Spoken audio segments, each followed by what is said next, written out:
آیا صوفیہ کی خوبصورتی۔ ہم اندر داخل ہوئے تو ایک وسیع ہال سامنے تھا جس پر ایک بڑا سا گنبد بنا ہوا تھا۔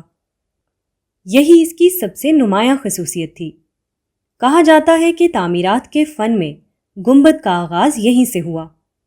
ترکی میں بننے والی تمام اہم مساجد میں ایک بڑے مرکزی گنبد کا خیال یہیں سے ماخوذ ہے۔ اس کے باہر 4 مینار بھی بنے ہیں، لیکن وہ اسے مسجد میں تبدیل کرنے کے بعد بنائے گئے، جبکہ منبر و محراب کا بھی اضافہ کیا گیا۔ بلو مسجد کے بننے تک یہ استنبول کی مرکزی مسجد رہی۔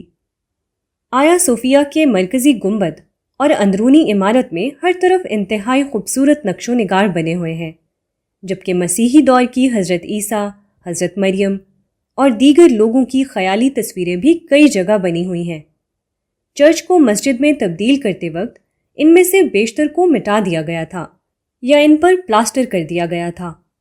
تاہم کمال اتا ترک کے اقتدار کے بعد 1931 میں اس کو ایک میوزیم بنایا گیا تو ان تصویروں کو بھی بحال کر دیا گیا۔ یہ ترکی کا سب سے زیادہ مشہور سیاحتی مقام ہے، جہاں لاکھوں کی تعداد میں سیاح آتے ہیں۔ مغربی سیاحوں کی سب سے زیادہ تعداد بھی یہاں آتی ہے، کیونکہ یہ چرچ جو 537 عیسوی میں بنا، اگلے 1000 برس تک دنیا کا سب سے بڑا چرچ رہا تھا اور اب بھی استنبول میں اہل مغرب کے اقتدار کی سب سے بڑی نشانی ہے۔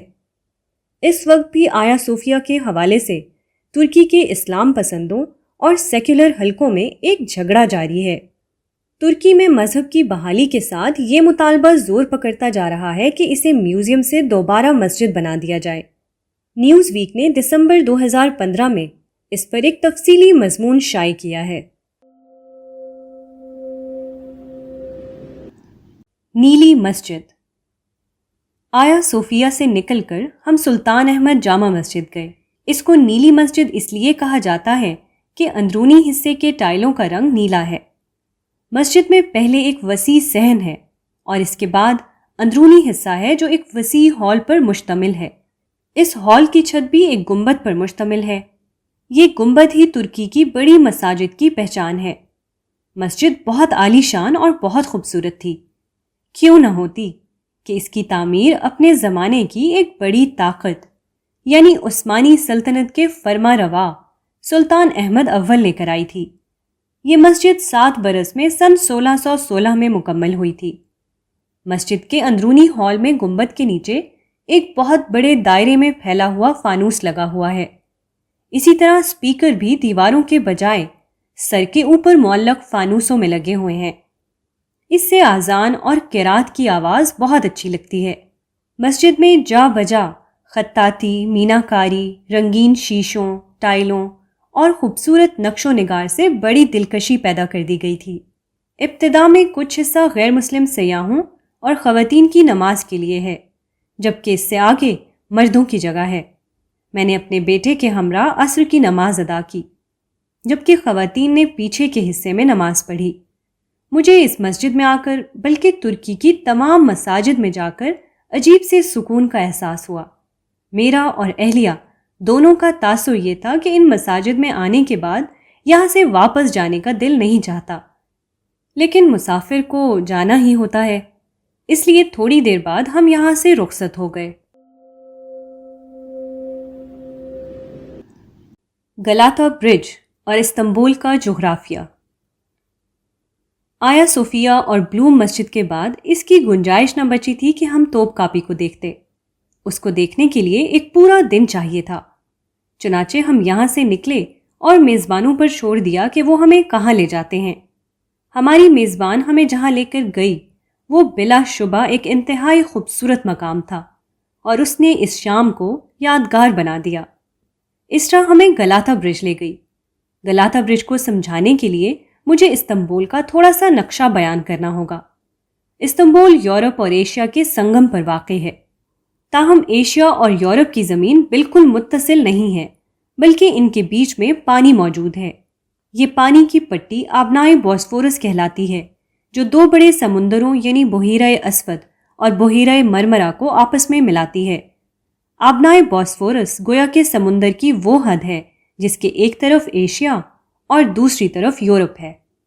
آبنائے بوسفورس کا پانی جس مقام پر بحیرہ مرمرا سے ملنے لگتا ہے، اس سے کچھ قبل وہیں یورپی حصے کی زمین میں ایک خلیج سی بنی ہے، جس سے بوسفورس کا پانی ایک دریا کی مانند کافی دور تک اندر چلا گیا ہے۔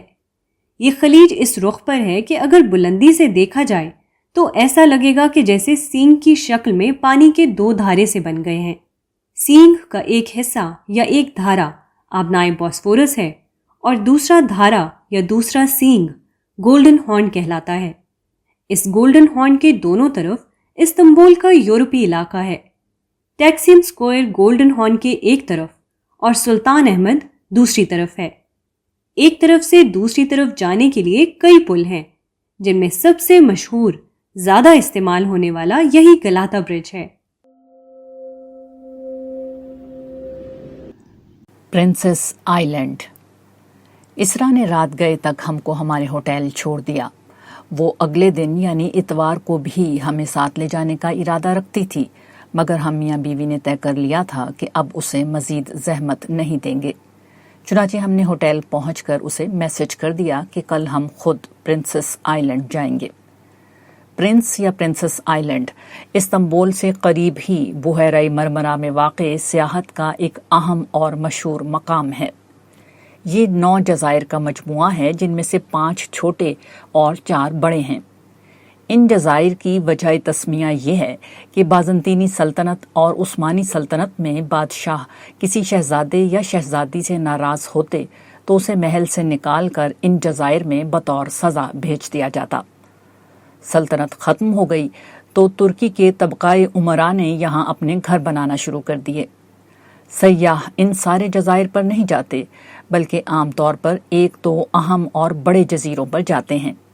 ان میں سب سے بڑا جزیرہ بیوکادا ہے، جس کا مطلب ہی بڑا جزیرہ ہے۔ استنبول کا ٹرانسپورٹ سسٹم۔ استنبول کا ٹرانسپورٹ سسٹم دنیا کے کسی بھی بڑے اور ترقی یافتہ ملک کے ہم پلہ ہے۔ یہ انڈر گراؤنڈ ریلوے، میٹرو، چھوٹی بڑی بسوں اور سمندری کشتیوں پر مشتمل ہے۔ ہم نے ان تمام میں سفر کیا اور ان کو انتہائی آرام دہ اور باسہولت پایا۔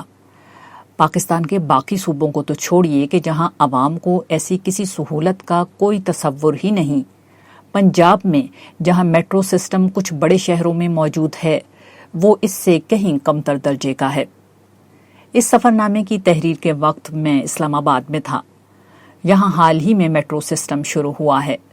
تجربے کے لیے 1 روز میں نے اس میں سفر کیا تو اندازہ ہوا کہ پاکستانی معیار سے بہت بہتر ہونے کے باوجود یہ کسی طور استنبول کے مقابلے کا نہیں۔